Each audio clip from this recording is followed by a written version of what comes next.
మనం మహాభారతంలో మరో ముఖ్యమైన ఘట్టంలోకి అడుగు పెడుతున్నాం.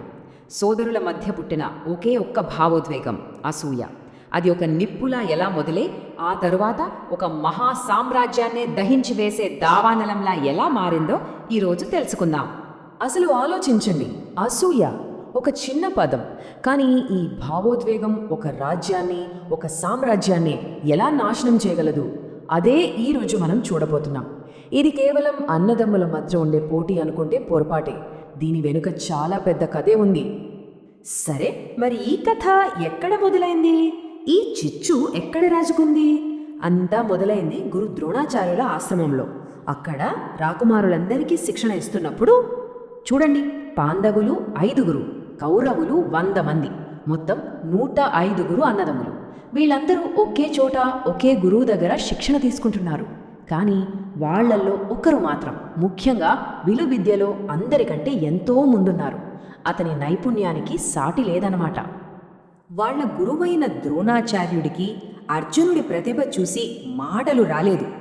ఆయన ఎంత ముగ్ధుడైపోయాడంటే అందరి ముందు చెప్పేశాడు, ఇతను ప్రపంచంలోనే గొప్ప ధనుర్ధారి అవుతాడు అని.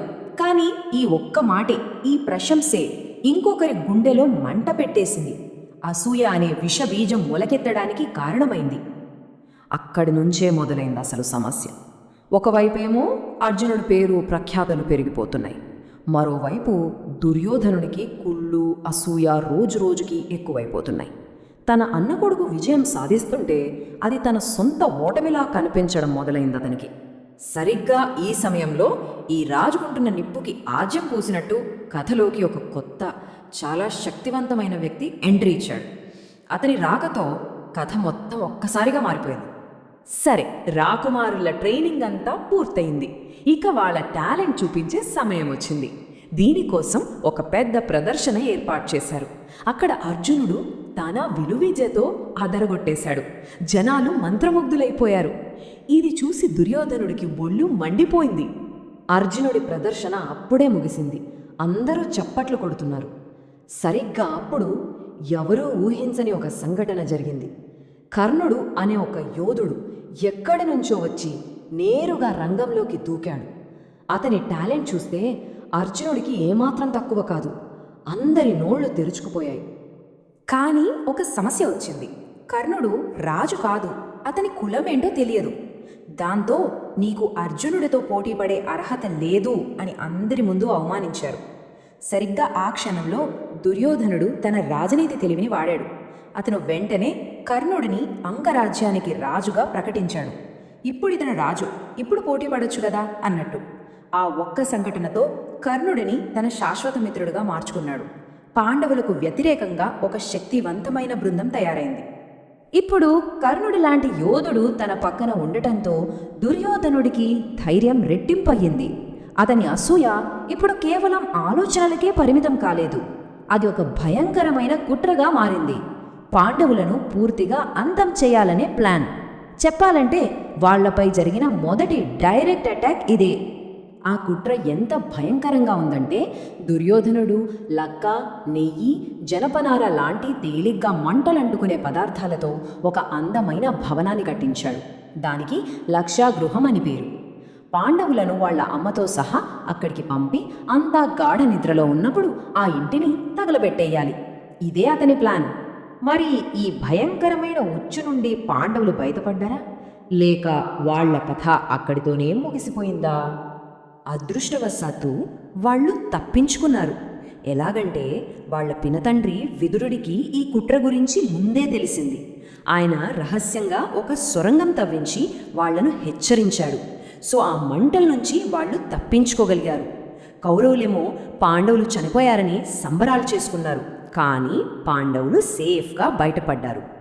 లక్షాగృహం నుంచి బయటపడ్డాక పాండవులు తమని తాము కాపాడుకోవడానికి అజ్ఞాతవాసంలోకి వెళ్లారు. వాళ్ళు బతికి ఉన్నారని ఎవరికీ తెలియకూడదు. కానీ అలా దాక్కుని ఉన్నా సరే వాళ్ల బలం, వాళ్ల ధర్మం ఎక్కడికి పోలేదు. పైగా మరింత ప్రకాశవంతంగా బయటపడింది.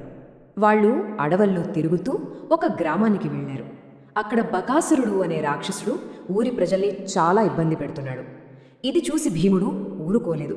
ఒక్కడే వెళ్ళి ఆ రాక్షసుడితో పోరాడాడు. అతన్ని చంపి ఆ గ్రామ ప్రజలందర్నీ కాపాడాడు. దీన్ని బట్టి అర్థమవుతుంది వాళ్ళు అజ్ఞాతంలో ఉన్నా వాళ్ళ బలం ఏమాత్రం తగ్గలేదని. కొన్నాళ్లకు వాళ్ళు పాంచాల రాజ్యానికి చేరుకున్నారు. అక్కడ ద్రౌపది స్వయంవరం జరుగుతోంది. అయితే ఆ స్వయంవరంలో పెట్టిన పోటీ మామూలుది కాదు. పైన గిరగిరా తిరిగే ఒక చేప కన్నుని కింద నీళ్లలో దాని నీడను చూసి కొట్టాలి. అది అసాధ్యమనిపించింది. వచ్చిన రాజులందరూ యోధులందరూ ఓడిపోయారు. ఇక ఎవ్వరూ చేయలేరు అనుకుంటున్న టైంలో ఒక బ్రాహ్మణుడి వేషంలో ఉన్న అర్జునుడు ముందుకొచ్చాడు. అందరూ ఆశ్చర్యంగా చూస్తుండగా ఒక్క బాణంతో ఆ లక్ష్యాన్ని అవలీలగా ఛేదించాడు.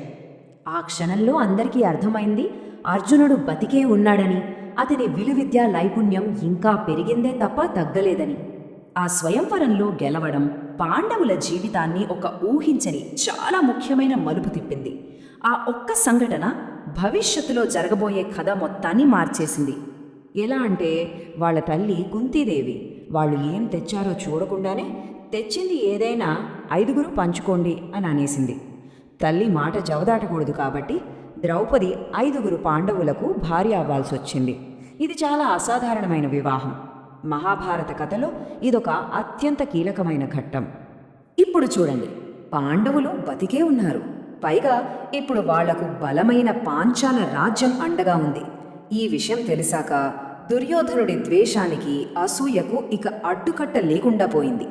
ఈ కథ ముగింపు ఇక శాంతితో ఉండదని, ఒక భయంకరమైన యుద్ధానికి దారి తీస్తుందని అందరికీ స్పష్టంగా అర్థమైపోయింది. సో ఇప్పుడు పాండవులు అజ్ఞాతవాసం నుంచి బయటకొచ్చి తమ హక్కుల కోసం, తమకు రావాల్సిన రాజ్యం కోసం పోరాడటానికి రెడీగా ఉన్నారు. కానీ అసూయ, ద్వేషం ఇంతగా పెరిగిపోయిన ఈ రాజ్యంలో శాంతికి అసలు అవకాశం ఉందా, లేక యుద్ధం జరగడం ఖాయమా? ఈ కథ ఎలాంటి మలుపులు తీసుకోబోతుందో తెలుసుకోవాలంటే మనం తర్వాతి భాగం వరకు ఆగాల్సిందే.